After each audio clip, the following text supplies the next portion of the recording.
Alrighty, welcome everyone. Thanks for joining us. Calling us to order at just shy of 6:30. I'm going to begin with the acknowledgement. The town of Smithers acknowledges the Gitumden clan and the Wet'suwet'en people on whose unceded traditional territory we live, work, and play. And the public is notified that this meeting is being recorded and webcast, a notice of which is on the bulletin board outside these chambers. And council, there is an agenda with no supplementary, just a motion to approve, please. Councillor Buikema, Councillor Ray. All in favor? Any opposed? And that's carried. And we're just going to stray from the agenda, having just adopted it, just for one moment. So I have invited Susan Bundock just to sit at our delegation table, and council is aware that after a career of 27 years with the Chamber of Commerce and managing the Smithers Visitor Center, Susan is retiring. And some of us were able to celebrate a little bit with Susan yesterday. It was a lot of fun, but thank you for coming, Susan, here. Council wanted to take a moment to acknowledge your work as well at the Chamber of Commerce and the Visitor Center, which is operated by the Chamber on behalf of the community. And you have been attached to that Visitor Center for your career. So we have a little something for you, but I first wanted to just offer if any councillors wanted to comment. I'm going to put all of them on the spot and you on the spot. Well, we've got you in the big chair there. So just if anyone wanted to offer any words, Councillor Buikema. Thanks, Mayor Attrell. I've been the town council rep on the chamber for the last couple of years, and I've gotten to know Susan through that. And I have no doubt that you'll be missed for all kinds of reasons. I know you'll be missed as an employee. I know your 27 years of organizational history will be dearly missed, but I think even more important, you'll be dearly missed as a person. And I want to wish you all the best as you enter your retirement years. I hope you have lots of good years. Thank you. Thanks, Councillor Buikema. Councillor Raven. So I've known you on and off for a bit. I knew you by name, but I have to say since taking on this role is when I really got to get to know you better through all of the events and all of your organizing. And I just have to say is you are truly an incredible asset. You pour your heart and soul into absolutely everything, and that shows through, and it just made our entire community shine.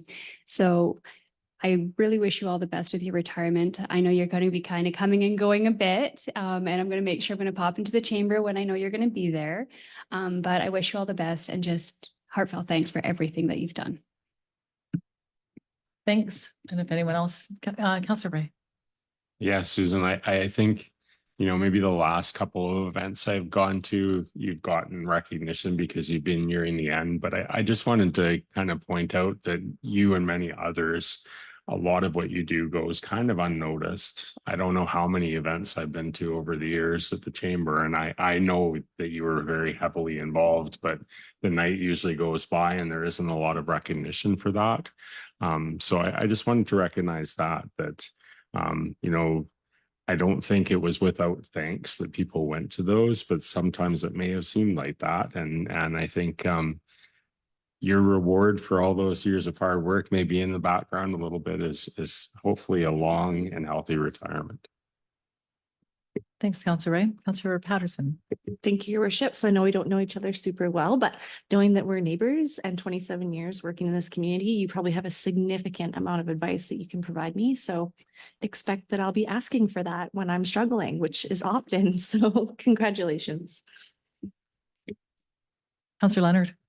Just want to thank you for 27 years of community service, and you know, you were just a great asset with the chamber and for a lot of years, and it didn't go unnoticed.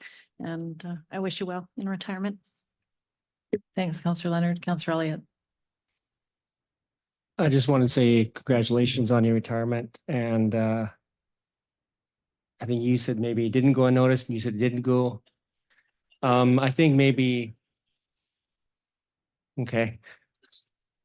But I felt like it's quietly in the background, the work that you do. And I know we talked to Sheena lots about you as well, and the work that you do, and you're going to be missed. And your shoes are going to be hard to fill, I hear. So, and I don't know you that well. I know of you, but I appreciate all that you've done for Smithers and their surrounding communities as well, and just keeping us chugging along and with the business community as well, the contacts. And so you're going to be missed. Thank you. Thanks, Councillor Elliott. As I said, some of us had a chance to gather with Susan last night and someone asked how long we'd known each other. And I think we grew up not very far from each other, just over there. So I've known Susan in various ways a long time. But 27 years, Susan, is special. And the 3 years in tourism before that, you had a 30-year career in tourism and with the business community, and that's stellar. And it's not common anymore. Some of the words that were used to describe you were diligence. Your manager described you as consistent, always getting things done. Your husband said you were the person who just quietly got the work done. Lots of tributes. And if I were to re-say what I said, it'd be like, Susan, I have no idea who I'm going to ask when there's a question to be asked. Sheena calls you the Oracle. We're going to miss having that body of knowledge in one person who holds the community history and that institutional knowledge. But truly, it's been a pleasure. And I wish you and Mike all the best in your retirement. Get up to some cool adventures, have lots of fun. And we just have a little something, if we could invite you to the center, and if you're willing to have a photo, we'd love to have a photo with you.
All right, for a delegation, we're all in a good mood now.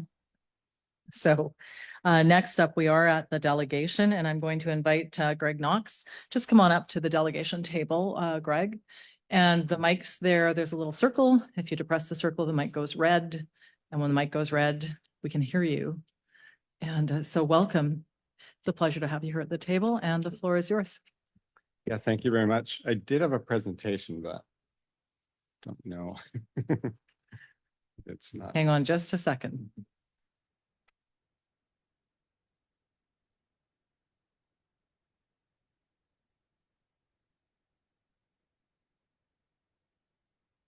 We were having too much fun. We'll get there. That's okay.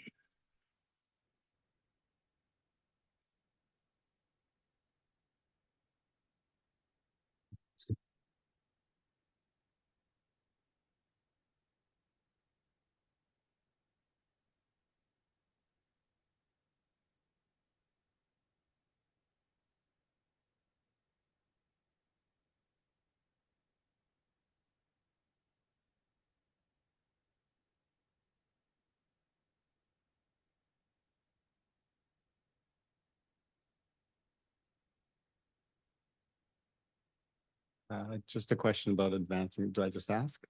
Okay, great. Well, thank you so much for having me and making the time for me to come. My name is Greg Knox. I'm the Executive Director of Ski and Wild Conservation Trust, and I've been in that role since 2007. We started the organization, and we work on salmon and steelhead conservation in northwestern BC, focusing on making sure their habitats are functioning and also that fisheries are sustainable. And our interest is the long-term benefits that flow back to our communities and making sure that these fish can continue to benefit our communities into the future. So I'm going to be speaking about Alaskan interception fisheries and how they're impacting our regional fishing economy and the town of Smithers. Next slide. And so I think folks in the room probably know this, but I'll just touch on a few pieces of why they're important, obviously to the economy.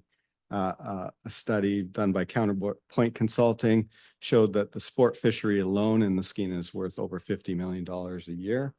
And a significant portion of that, it comes into the community of Smithers. Next slide, please.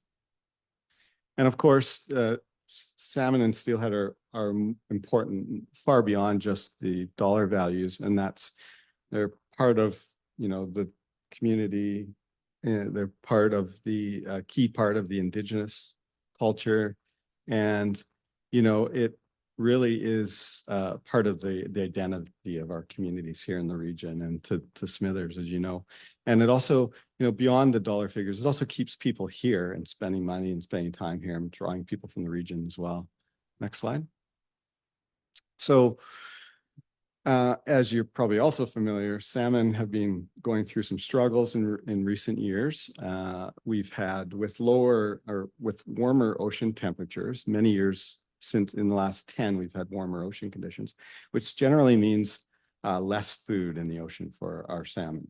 And it's highly variable and there's lots of nuances to that, but that's big part of the challenge. And also, of course, we're seeing, more droughts, more flood events, and those are also impacting our salmon and steelhead. Next slide. And so here in British Columbia, we've taken a lot of actions to try to reduce impacts, and we've suffered a lot of the consequences. We used to harvest about 24 million salmon a year, and we're currently harvesting about 2.5 million a year.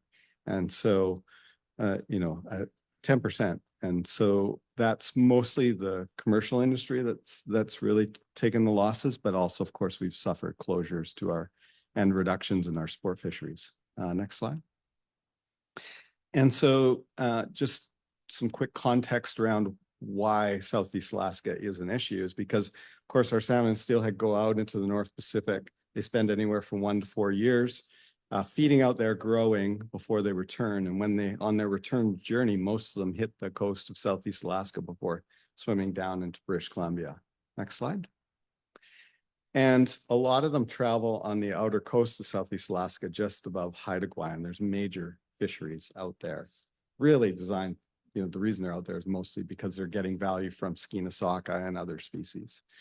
And the interceptions are quite substantial. There's a few numbers on the slide there, but I'll get into that a bit more. Next slide. And so 2 years ago, we hired 2 consulting firms, experts, to really put together the best knowledge we have from the Alaska Department of Fish and Game, the Pacific Salmon Commission, and Department of Fisheries and Oceans to really understand, well, what are the impacts and how are they impacting? What do we know and what we don't know? And so really comprehensive reports. We're currently in the process of updating those. Next slide, please. And that's where this information I'll be talking about comes from. So just north of Prince Rupert in Southeast Alaska, last year they harvested 65 million salmon. That's compared to our 2.5 million. And in an average year, it's well over 50 million salmon their catch there. Next slide, please. And those fisheries that are taking place are really unselective. They're a lot of them are these large seine fisheries, essentially haul the nets beside the boat, they crush the fish, and then they dump them on the deck, and there's a hole in the middle. They flop into the deck. And so they're supposed to release steelhead, and they're supposed to release Chinook in most of the openings. And of course, those fish are long dead before they get released, usually at the dock or offloading onto another boat. So about, close to 100% die. Whereas here in our Canadian seine fisheries, over 80% survive because of our techniques. Next slide, please. And of course, steelhead in the last 5 years have been suffering some of the lowest returns in 2021, especially. So some concerning returns, which of course are also impacting local fisheries. And in 2021, we had the closure partway through the season. Next slide, please. And our local fisheries, this is the Canadian commercial at the mouth of the Skeena sockeye fishery, and we've significantly cut back. You can see that's the top graph, and 4 of the last 10 years, it's been closed due to lower returns. First Nations catch, which is the lower graph, has been about constant. Next slide, please.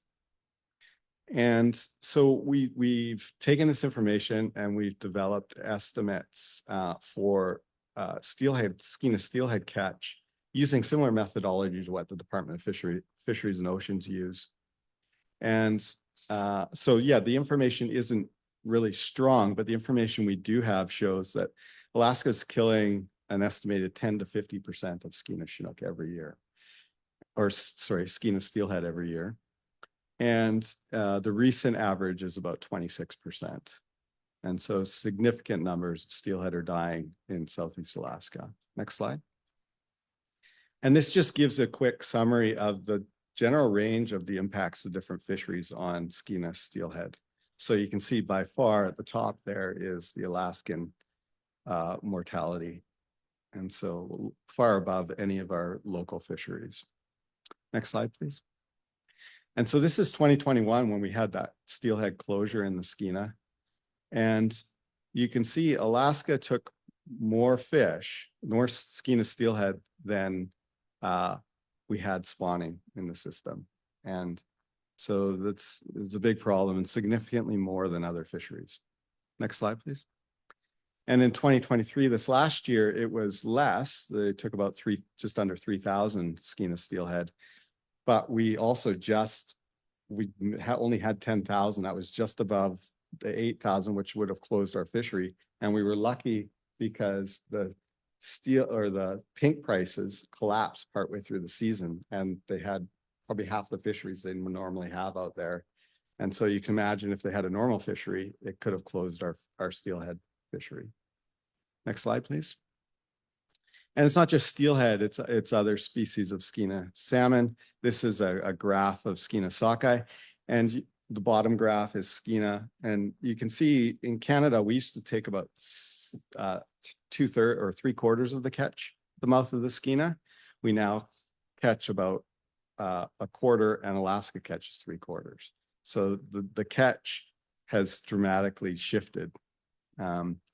And so they're taking about 80% of the Skeena sockeye catch and 10 to 30% of the total return of Skeena sockeye. And this is even more made worse on years where we close our fisheries for conservation reasons.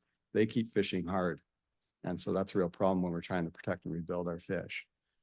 And similarly for Chinook and Coho, there's big impacts as well. Next slide, please. So the Pacific Salmon Treaty is supposed to deal with these issues, but the main provisions are, the main reasons for it are to prevent overfishing and to ensure each country is receiving benefits or equivalent to the amount of fish we're producing in our river systems.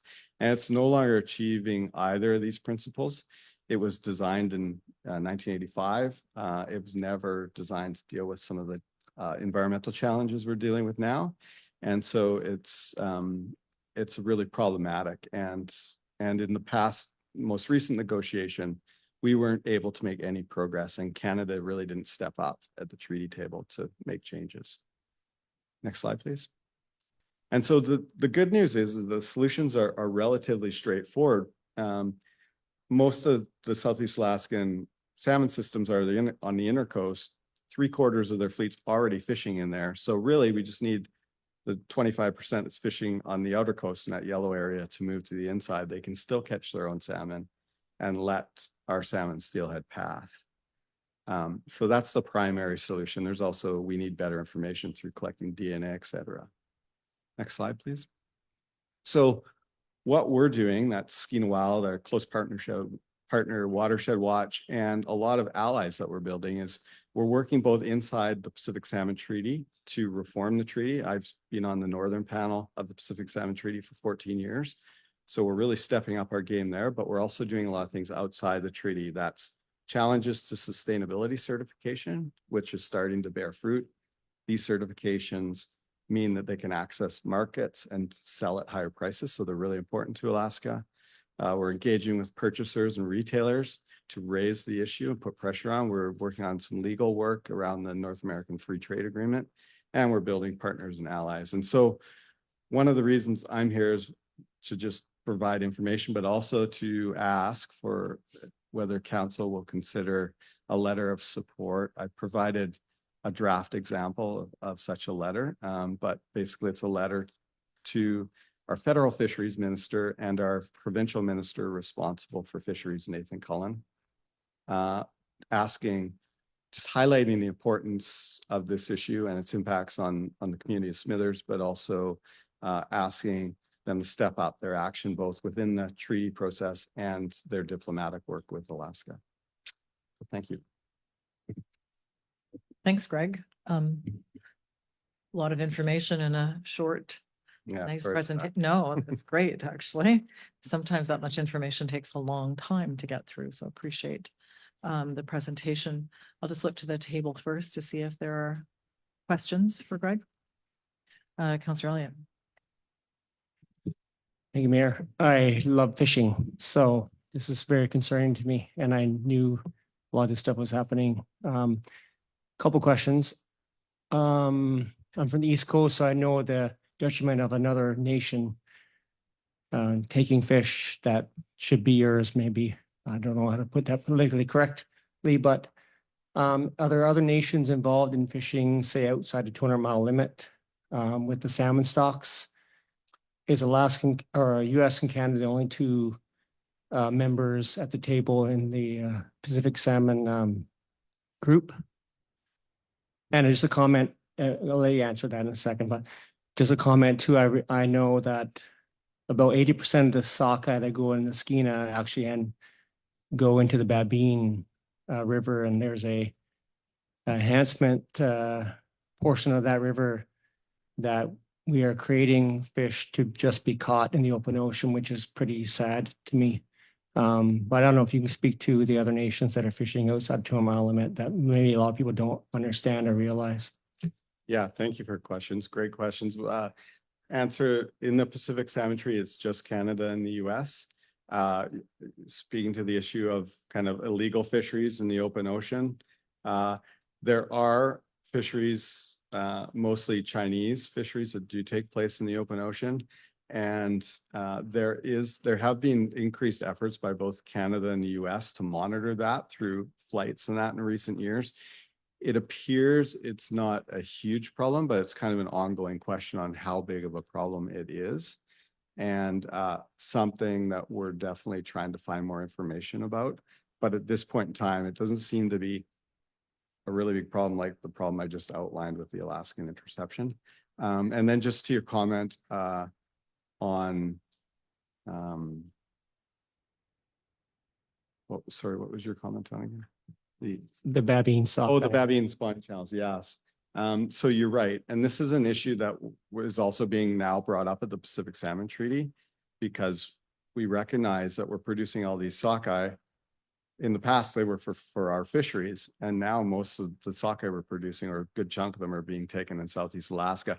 They're incentivizing these boats to go out to the outer coast where they have to spend more money on gas and, heavy weather. And it is a conversation we're having about whether we should be producing as many fish as we are because it's causing some of these challenges. Thanks, Councillor Elliott. Was there someone else? Councillor Patterson? Yep, go ahead. Thank you so much for your presentation. So when I was young, I spent over 18 years on a sailboat growing up. So I just want to say, having a strong connection and deep appreciation for the ocean and watching those issues related to not only commercial fishing, but fish farms in general and how far reaching that impact has globally. I just commend you for the work that you're doing because you're just obviously fighting an incredibly difficult uphill battle. And I know we're not supposed to talk about, this will come on the next agenda, but just support you in this important work. But I was wondering if you could just expand a little bit on that bullet when you talk about partners or allies. So for example, just maybe reflecting on some of your working relationships that you have with Indigenous governments, both on the BC side and the Alaska side, and maybe other conservation groups, and just how you're making out on your advancement of some of those solutions. Thank you. Yeah, thank you very much for your comments. The in terms of allies that we're working with and building, this issue does resonate really well with Indigenous communities we're engaging with, and of course the fishing communities. And so we've done a lot of presentations to Indigenous government bodies. We just did one a few weeks ago to the UBCIC, the Union of BC Indian Chiefs. They had their big meeting. I think there were 100 chiefs there from across BC, and they're really engaged, and they actually they signed off on a resolution making a request to both the provincial and federal government to deal with this issue. So, you know, there's strong support from Indigenous communities. We've, you know, presented the Haida to the Coastal First Nations, to the Skeena Fisheries Commission, and we're working with a lot of these nations also at the Pacific Salmon Treaty table, and it's helping raise the profile there. So it's really, yes, it's you know, they're key to this issue and really strong partners. And also on the Alaska side of the border, we have in our organization, we have an Indigenous engagement coordinator who is Gitxsan and Tsimshian, and he's been working closely with tribes in Southeast Alaska because they have some concerns about mines on like the Stikine and Taku watersheds and potential impacts downstream. And we're bringing our concerns around the fishing impacts to our salmon steelhead to them. And so we're building relationships there. They're open to talking. They recognize that there are issues on their side of the border with this fishing. And so it is quite positive so far. Yeah. Any other council? Council Raven? So that's actually fascinating to see just how vast and how widespread it is. I mean, our watersheds are incredible. I have a question about the Pacific Salmon Treaty table. So who sits on it and how often do they meet? If you can answer that for me. Yeah, so the Pacific Salmon Treaty Table Commission is what they call it. And it's basically ran by, officially it's the federal governments of Canada and the US, but really on our end, Department of Fisheries and Oceans on the West Coast is really the lead. And on their side, it's the Alaska Department of Fish and Game, the Washington Department of Fish and Wildlife, and the Oregon Department of Fish and Wildlife, or I might have those names slightly wrong. So it's really the fisheries management agencies. And then within that, they have different panels. I think there's 5 panels. And so they deal with different things, like one deals specifically with Fraser salmon, right? One deals specifically for Chinook. Another one deals with the Stikine and Taku, the transboundary watersheds up north. The one I sit on is what's called the Northern Panel. It's between Northern BC and Southeast Alaska. And so within those panels are representatives from the commercial fishing industry, the recreational fishing community, First Nations, and I think where there's 2 conservation reps, and I'm one of them in the whole process. And of course, there's the government, the Department of Fisheries and Ocean, those fisheries agency representatives at the table. So, and then there's scientists that support it, the process with information and analysis. So I think there's 200 people or something. Any other questions? I just have a follow-up. It was partially asked. And just in terms of the outreach you're doing now, are you visiting other local governments, regional districts? Yeah, so I did a presentation at Terrace City Council last night, and they agreed to send a letter of support, and it seemed like they were really interested and concerned. A lot of questions there as well. And so this is the second town council meeting I've had, presentation, and I plan to do more in the region. Okay, thank you. And just, you made a comment about Canada not stepping up at the treaty table. And do you mean in terms of, I don't know, like fortitude? Because you've described who's at the table. So maybe you could just talk a bit more about that. They've what you been meant. prioritizing the southern BC fisheries, so Fraser, Chinook, and the South Coast recreational fisheries, and really haven't paid them much attention until the last 2 years. And I think it's probably a result of we've gotten a lot of media attention, releasing our reports and working with allies and working as this larger group of allies, putting pressure on them. So now it's really becoming a much higher priority within the treaty process for Canada. Okay, and I think just one other thing, I just wondered what, your diagram sort of showed the return for our region. And I just wondered what the returns are like, if any anymore for Washington, Oregon, and California. Yeah, so similar challenges in Washington and Oregon as we're facing, worse in some ways. And so there's also interesting like dynamics there and potential allies with Washington and Oregon, because they, especially for Chinook salmon, 97% of the Chinook salmon that are caught in Southeast Alaska are from BC, Washington, and Oregon. So it's really all our, and so we have a shared concern there with Washington, Oregon. Sorry, I thought that was my last question. Maybe this is my last question. Just in terms of information, you said Alaska's not providing numbers anymore. Is that optional, or is there some pressure to ensure that the data is provided? Within the treaty, it says that that's one of the key things that each country has to do, is share that information so we can understand the impacts that we're each having on each other's fish. And they're not like for they are for sockeye and they are for Chinook. But for the other species of salmon, they're providing very little or no information. For steelhead, they used to count and provide us some numbers for some of the catch up until the mid-90s. And then they went to release because they used to be able to sell them, but now they can't anymore as of 1996, I think. And so now we get zero information. Yeah. And that's one of the reasons we're trying to put pressure on our provincial government, because they're responsible for steelhead. And Nathan Collins, the minister, and they need to step up at the treaty table to start to be a voice for steelhead. They've been totally absent in the past. Thanks, Greg. One last look around the table. And just for council's benefit, I did mention to Greg that it's our practice. This will come back on our next agenda. And that way, if there's any information that council wants staff to add to the request, then we have an opportunity to review it. And I checked to make sure it wasn't urgent in terms of time. So it'll just be on our next agenda and we're able to respond to you after that. Any last comments from you? No, just thank you again. Really appreciate the opportunity to come and speak to you. Yeah, thanks for your work. It's been a long time that Skeena Wild has been working on sort of the fish in the Skeena. So thanks for your work and for being here this evening. Nice to see you, Dan and Michael back there as well. Great, thank you. Thanks. So council, I'll just advise you then if there's anything else you want before this comes back to just maybe send a note off to Mr. Doer, and that way, if we're looking for extra information, it can be in the agenda. Okay.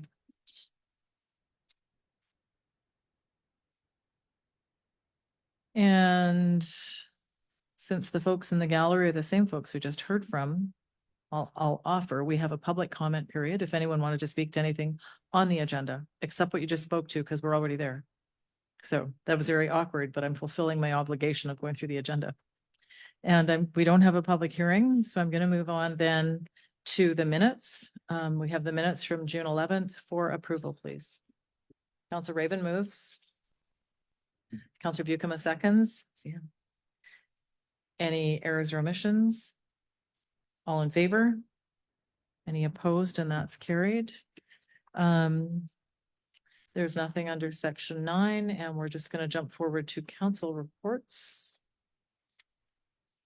And first up, Councillor Buckham.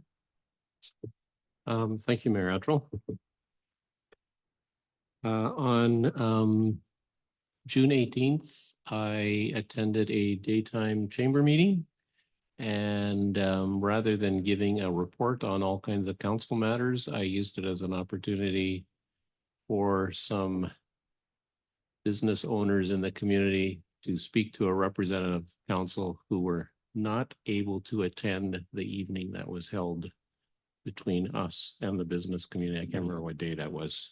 So I think some of them appreciated that opportunity just because they couldn't attend that evening meeting. And then that same day, June 18th, Mayor Attrell and I attended a meeting between Nathan Cullen and some members of the business community. And I won't go into a lot of detail here. I think the only thing that I would probably say is I think the members of the business community appreciated having an opportunity to talk to someone at a higher level of government as well. There's lots of things that are not in our jurisdiction and are in the jurisdiction of higher levels of government. And that's it, Mayor Attrell. Thank you. Thanks, Councillor Bucama. Any questions for Councillor Bucama?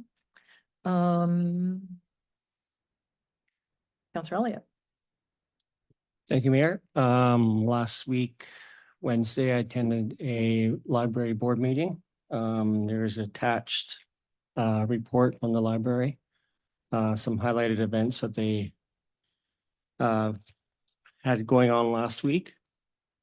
And also attended the meeting with the merchants as well. And I think the concerns were heard.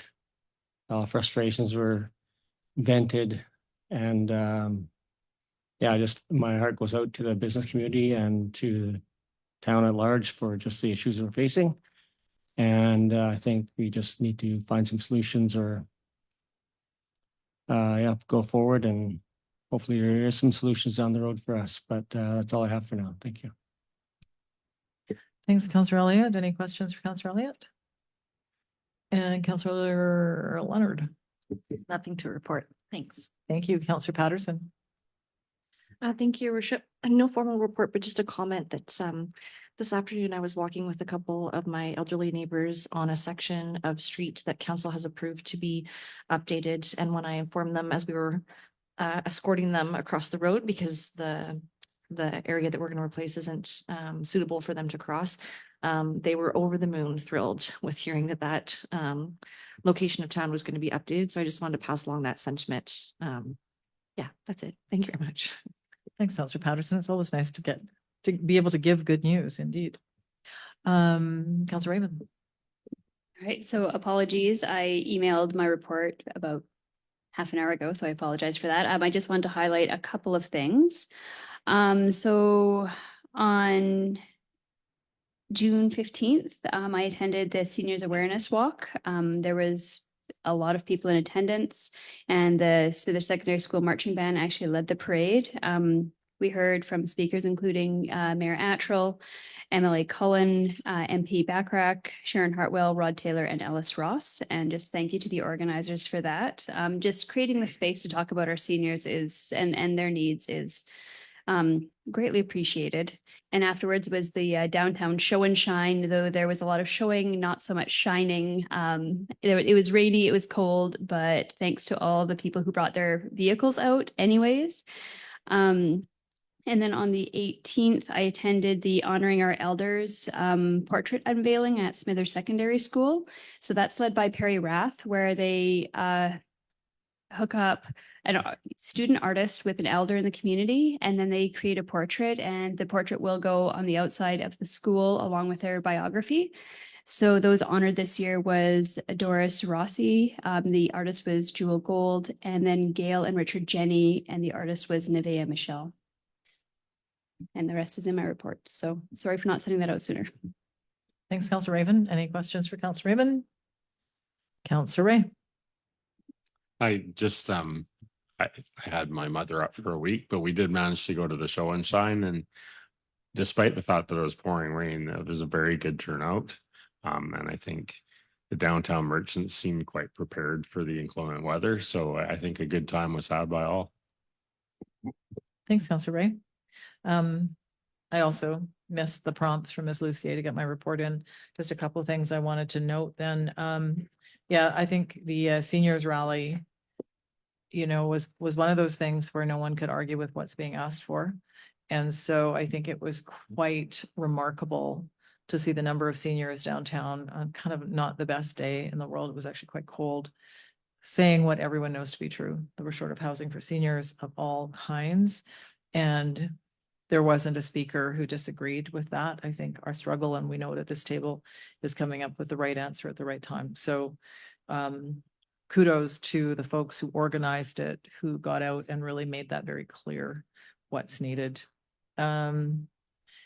Just a fun thing, I can't stop myself from telling you, school groups make my day. Hosting kindergarten children, I don't think there's anything better. I think there should be a kindergarten class scheduled every day I'm in here, and my attitude would be a lot better. I'm just telling you, those little ones were great. And yeah, I was able to go over and say some opening words at National Indigenous Peoples' Day. That was a great day. Lots of people there, and I think that's probably it. And I'll try to write it down next time. So thanks. And thanks to Mr. Schroeder for showing off the chains of office for the school tours. People liked that too. Okay, we're gonna move on. Next up, staff reports. We have one report from Mr. Lawrence with the recommendation on the street sweeper. If someone, if you have questions of clarity, I'll take them. Otherwise, I'll ask someone just put the recommendation on the floor. We can talk to it or parts of it if you want to do it one piece at a time. Councillor Elliott, you're moving all of it? I move the whole recommendation. Okay, and Councillor Raven, you're seconding? Great, so it's on the floor. Open it for questions, comments. Councillor Ray, sorry. So this is just a question more than anything. I do support the recommendation. It's just, there was a little bit of sorry, I'm having trouble with my words lately. There's an allusion to going through the canoe procurement group being a little against our policies. Can staff speak to whether our policies will be updated to reflect the use of the procurement group? Yes, we do hope to update our purchase policy at some point when we have greater capacity in our finance department again. Any other questions for Mr. Lawrence? Anything you wanted to add, Mr. Lawrence? Thank you, Mayor Attrell. I suppose what I'd like to add is staff, myself, including our certified mechanic, we try to delve into multiple options and provide the best and source the best equipment that we can to provide proper service delivery. So we were very fortunate this time around where we had the opportunity to it's highlighted in the report around demoing that EV sweeper. It was quite interesting, fascinating. I feel like in the future that we're able to make it there. It's just a matter of when. Thank you. Thanks, Mr. Lawrence. Any other questions? Oh, Councillor Patterson, sorry. Thank you, Mayor Attrell, through to Mr. Lawrence. I don't know if this seems like a silly question, but I've only been in town for a couple of years now, so I get to observe all the hard work that staff do. And so reading your report and the considerations that were made around air quality is greatly appreciated. And I was just curious, do you give consideration at all to the days that you choose? So for example, if you go, like even with whatever a piece of equipment that staff are recommending, for example, would you pick a day that it rains to do? Okay, I was just curious if that was a rookie question, so I think it was. Thank you. Mr. Lawrence. Thank you, Mayor Attrell. To Councillor Patterson, if I could expand on that. We absolutely look at those opportunities to find those windows where we don't have to utilize as much water as need be, but excuse me, it always comes down to those windows, whether we're able to take advantage of it or not. And every year is different. So for example, this year we found our program started a lot earlier than we were anticipating, and the shift between winter and spring was challenging because we had to change equipment over to be ready for it as well. So there's always considerations to be made, and yeah, we're always looking for those windows. Councillor Ray. I just think the other thing that's important to note is the town does do a good job of that. But we're still going to have air quality issues. A lot of the dust is coming off of parking lots, of gravel parking lots. So it's not just the town that's causing the dust in town. So we can do our best to mitigate problem, but the problem still is going to exist every year. Thanks, Councillor Ray. Councillor Elliott. It's just a question. I think we should get this thing, but the actual amount 469, is that including the trade-in value or? Okay. Through Mayor Attrell to Councillor Elliott, yes, it's all included. And that's why the recommendations were all kind of lumped together, so it would all work together. Okay, ready? We're gonna vote. All in favor? Any opposed? And that is carried unanimously. All right, thanks. Thanks, Mr. Lawrence. And we have the reports for information from Ms. Westberg on vacancies. And we have the annual municipal report update from Ms. LeBlanc. So if you have questions, you can direct them at anyone you want because they're not in the room, those authors. Councillor Patterson. I actually have a question through to Mr. Dewar, if I may, and I understand if you can't answer that question, but the Director of Finance competition closed on the 23rd. Did we get a significant number of applicants, or can you not answer that question? Yeah, I can't speak to that at this time. Thank you very much. Any other questions? Okay. I'll just say, I said it, I think it was the last report. It always feels kind of icky to receive these great big reports and then we just receive them. So just acknowledge work goes into them, even when there's updates done to large reports. So thank you. No bylaws tonight, so we're just gonna move along to correspondence. We have a letter from BC Hydro. And we haven't done our agency request meeting. So do you want to just send this one to that? Oh, did you ever hand up? Mr. Schroeder? Thank you, Mayor. Agencies and Max were partially included as a part of the UBCM discussions that Council had on May 30th. That include Northern Health and BC Housing at the time, but we can certainly consider additional MAC requests as those opportunities are open for a longer period of time. Thanks for the clarification. Councillor Ray. Just want to note the deadline for booking an appointment is June 28th. Anyone wanting to pursue this, I think. The issue on taxation, I think, is being pursued by the regional district as well. Go ahead. I don't want to sound, well, I will, I'll sound negative. If we have a fairly busy meetings with BC Hydro in the past have been very dismissive. And I think our time is better off with the minister responsible for BC Hydro rather than BC Hydro themselves. Thanks, Councillor Ray. Okay, I'm not seeing any uptake there, so we're just gonna move on. And is there anything out of the 18s that people wanted to discuss? Councillor Elliott. I just want to draw attention to item 18.1. So, and you all know why. I think this, to me, this draws attention to the issue in British Columbia and the forest industry, and just was at Kofi with Mayor Attrell, and this concerns me a lot. I know there's a lot of smoke and mirrors regarding government policy and what is causing the downturn in the forest industry. A lot of it's supply issue, timber licensing, just supply for the mills. Low supply equals higher prices for logs in BC today. So mills cannot be viable, which is why a lot of them are closing. So, yeah, I don't know more to say to that. That's an issue in this province currently. So I'll just stop talking there. Thanks. Councillor Elliott, I'm sure council hasn't forgotten, but we do have an opportunity to meet with representatives of West Fraser tomorrow.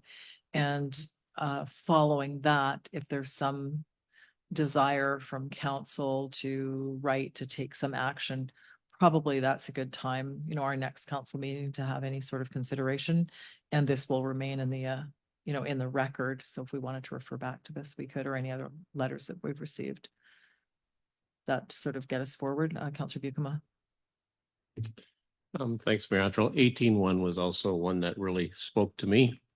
I remember when we were at NCLGA, there was reference I went to a forestry presentation and there was reference made to all these logging trucks, these loaded logging trucks going down Highway 16 past communities that have lost their mills. And I remember just hearing that and thinking, not much of it really. And then recently, on the way back from Prince George to Smithers, I was just shocked at the sheer volume of logging trucks, one after another, that we passed between Prince George and Smithers. It was staggering. So yeah, these forestry concerns definitely speak to me as well and are of big concern to me. Thanks. Thanks, Councillor Bucama. Just to that note, and because we are going to be meeting tomorrow, you know, there is a limited number of major licensees in our region. And so some of the wood traveling down the road is owned by a major licensee and is going to a mill owned by that licensee in a different area. So there are lots of complex questions that we can consider, but I think having the meeting tomorrow with West Fraser officials is a good first step. Get a bit of information, get the perspective of the licensee that operates here.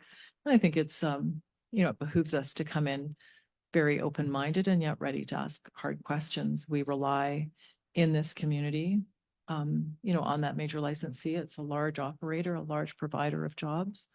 And at the same time, we can see from our neighboring communities, sometimes decisions are made that may not have the best interests of communities. So I think it's a really good opportunity to be able to meet with the people from West Fraser and, you know, hear from them and the same time ask, you know, what's our future, and questions like Councillor Bucama just raised as well.